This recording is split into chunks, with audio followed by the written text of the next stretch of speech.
Thank you, Governor, and good morning. Good morning to the Deputy Premier and Ministers of the Government, members of the distinguished civil service, families of ministers who are here present, ladies and gentlemen. I think it's just been over a year since I had the honor of serving as the Premier. I recently commented that a year allows time for reflection, and it also allows time to revise strategies and plans to best address the needs of the country and our people.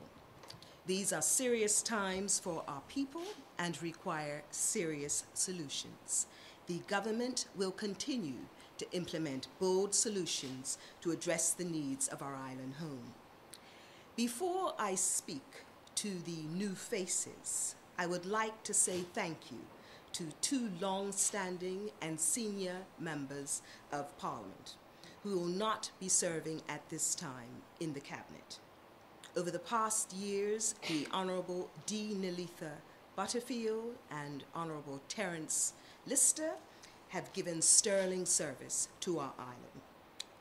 Before I touch on the new additions, allow me to review some of the reassignments which are taking place. The Deputy Premier, Minister Derek Burgess, will be reassigned to the Ministry of Transport from the Ministry of Public Works. His background and experience and expertise in labour qualifies him in addition to his years of experience and benefiting the department as we accelerate the task of modernising our transportation infrastructure. Minister Patrice Miners, formerly the Minister of Business Development and Tourism, will continue to be involved on the economic front in her new assignment as the Minister for Economy, Trade and Industry.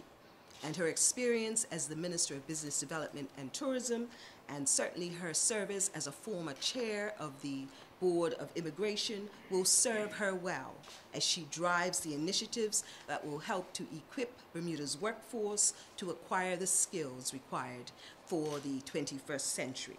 And Minister Miners is well suited to that ministry.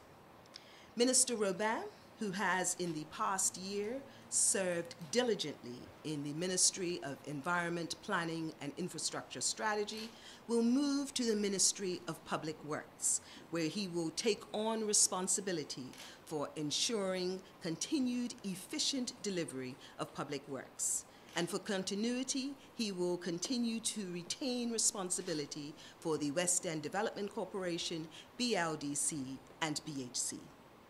Minister Michael Scott has had experience not only as the Attorney General, but in the previous Ministry of Telecommunications and E-Commerce. A number of the departments in his former ministry have been transferred to the Ministry of Government Estates and Information Services. Minister Scott will move to the Ministry of Government Estates and Information Services, and his past experience should serve him well in that new role. With an ambitious legislative agenda and some key items which you'll hear more about in the throne speech on Friday, I have decided to go back to the watering hole and utilize the considerable talents of the former Attorney General and former Minister of Economy, Trade and Industry, the Honourable Kim Wilson.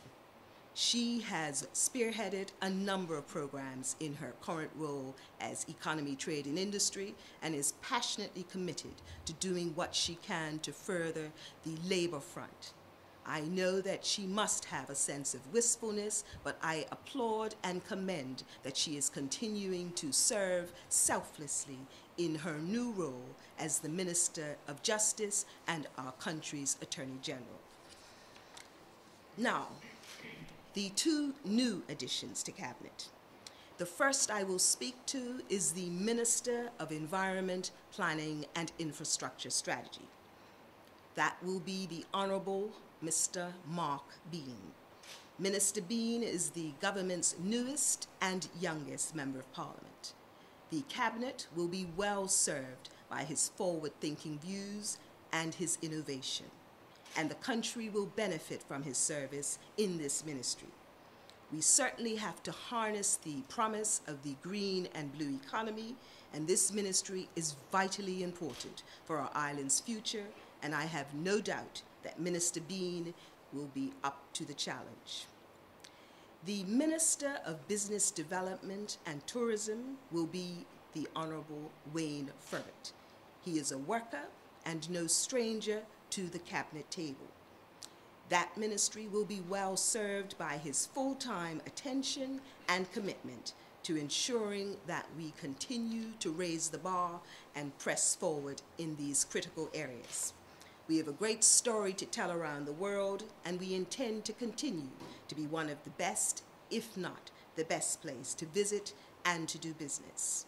Minister Furbert has experience, and his out-of-the-box thinking and tenacity should deliver for the people of Bermuda. The Ministries of Education, National Security, Youth, Families and Sports, Health and Community Development, as well as Finance, will remain unchanged. And I certainly, Mr. Governor, Your Excellency, that is the list, and I now turn to you to do the necessary.